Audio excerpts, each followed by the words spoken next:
तो इस एपिसोड की शुरुआत वहीं से होती है जहां से पिछला एपिसोड खत्म हुआ था। अचानक से हमारे मेन कैरेक्टर को इलाइटमेंट मिल जाता है। खुद ही सोचते सोचते मैं बताता हूँ उसको क्या मिला था। हमारा मेन कैरेक्टर सोचता है किताब में ये लिखा हुआ था कि दुनिया बहुत ही ज़्यादा बड़ी है। तुम अगर नीचे से ऊपर देखोगे ना तुम्हें क्या दिखेगा, एक स्पेस जो फैला हुआ है फैला हुआ है फैला हुआ है। लेकिन नहीं, स्पेस कुछ भी नहीं है, सब कुछ तुम खुद ही यहाँ पर हो। तुम्हारा अच्छाई तुम्हारा दिल के अंदर है, तुम्हारी बुराई तुम्हारे दिल के अंदर है, तुम्हारे आगे बढ़ने की इच्छा शक्ति सब तुम्हारे दिल के अंदर है। भाई सब मेरे दिल के अंदर है। ओहो, मेरी दोस्त की एक्स भी मेरे दिल के अंदर यहाँ पे थी। समझ गया, अपने दिल को जगाओ, अपनी दिल की बात यहाँ पे सुनो। यस, अपनी दिल की बात यहाँ पे सुनो। और वो दिल की बात पता नहीं कौन से कान से सुनता है और उसको इतना बड़ा इलाइटमेंट मिलता है ना कि वाकई में यार चौंक जाता है। उसके सामने कुछ ऐसा डिमोनिक क्रिएचर अपीयर होता है कई हाथों वाला। हमारा मेन कैरेक्टर भी कहता हूँ माय गॉड ये पक्का वही आदमी होगा जिसके बारे में मैंने किताब के अंदर यहाँ पे पढ़ा था।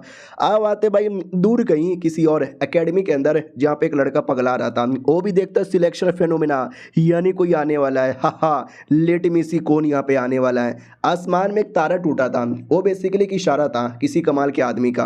तो उसका सीनियर भी कहता साले चुप हो जा, तू एक इंसान एक राइटियस कल्टीवेटर है, तेरी हरकतें ना एकदम शैतान की तरह है। वो भी कहता सॉरी सीनियर थोड़ा कूल लगता हूँ ऐसा करते हुए। वो भी कहता कूल। उससे मुझे याद आया ये जो सिलेक्शन फेनोमेना हुआ है ना इसका क्या मतलब हुआ, क्या वाकई में कोई आने वाला है। वो भी कहता या सीनियर आने वाला है, चलो ना उस आदमी से मिलने। ये भी कहता उस आदमी से मिलना इतना आसान नहीं होगा।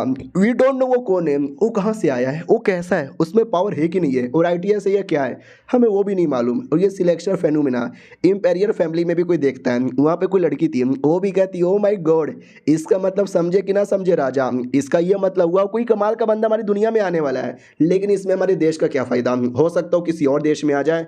तो राजा भी कहता है ऐसे कैसे, अगर वो किसी और देश में आया तो उस देश में से मैं छीन के अपने देश में रहूँगा, अपने ग्रेट शायर डायनेस्टी के अंदर। अब आते हैं डेमोनिक बीस्ट वाले एरिया में जहाँ पे डेमोनिक बीस्ट लोग भी देखते हैं। उसका कोई आदमी था देख सकते हैं ऐसा कोई, वो भी खुश हो जाता है कि आय हाय इसका ये मतलब हुआ हमारी दुनिया में कोई कमाल का बंदा आ रहा है, उसको मैं अपनी टीम में लेके रहूँगा। हा। और अब आते भाई अपने सीनियर की ओर, खून की उल्टी किए जा रहा है क्योंकि भाई बेचारा एक हफ्ते से लगा पड़ा है नॉलेज लेने के लिए। भाई मेरे दिमाग में क्यों कुछ नहीं आ रहा, भाई थोड़ा सा आ जा भाई, थोड़ा सा तो आ जा भाई, तेरा सामने रिक्वेस्ट यहाँ पे करता हूँ थोड़ा सा आ जा। और उसका मास्टर पगला रहा था कि मेरा 15,000 दे दे, मेरे पैसे बर्बाद हो गए। सीनियर भी लाइक मैं पहले से कह रहा था कि मत किताब वगैरह बाई करो पैसे बर्बाद हो जाएंगे, लेकिन समझते ही नहीं है, बर्बाद कर दिया। अब डांट रहे हैं चिल्ला रहे हैं। तभी शूटिंग स्टार इसको भी दिखता है। ये भी कहता है एक सेकंड ये शूटिंग स्टार यहाँ पे क्यों दिखे जा रहा है। ऐसा लगता है मुझे चिढ़ा रहा है, बोलना चाहता है नुबड़े बोल लो चिढ़ा लो या चिढ़ा लो। इसको नहीं पता इसका मतलब कोई कमाल का बंदा आने वाला है। और इतना सैड था ना कि दूर से वो जूनियर लड़की देख लेती है जिसको हमने पहले भी देखा था।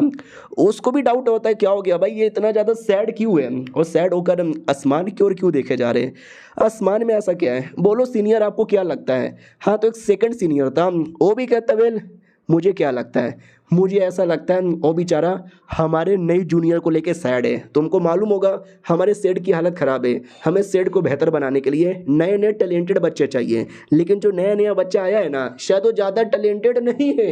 इसी बात को लेके सीनियर यहाँ पे सैड होंगे। डोंट वरी मैं हूँ ना सेट का सेकंड सीनियर, मैं जाऊँगा जूनियर से मिलूँगा और जूनियर को दूंगा ज्ञान जिससे वो कल्टीवेशन यहाँ पे कर पाए।